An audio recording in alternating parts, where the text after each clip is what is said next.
Israel kembali melakukan serangan darat yang ketiga kalinya ke Gaza dan menargetkan Hamas dalam serangan tersebut. Namun dari kabar yang beredar, serangan tentara Israel itu kembali gagal. Bahkan beberapa anggota dari pasukan khusus Israel kini justru disandra oleh Hamas. Mengutip Tribunnews.com, hal itu diungkapkan oleh seorang jurnalis pada Jumat 27 Oktober 2023.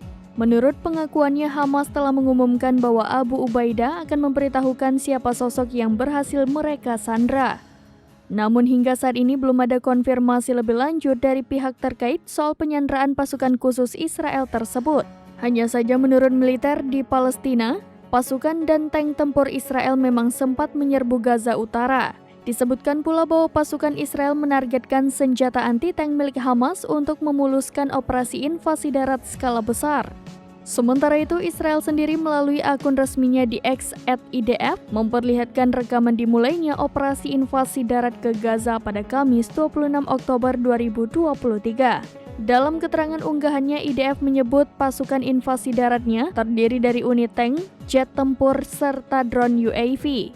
Mereka menargetkan situs peluncuran rudal anti-tank, pusat komando dan kendali, serta tempat persembunyian para militan Hamas.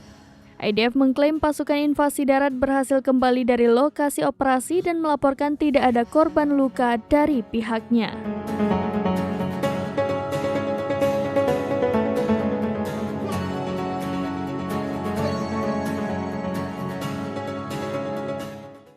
Download Tribun X sekarang, menghadirkan lokal menjadi Indonesia.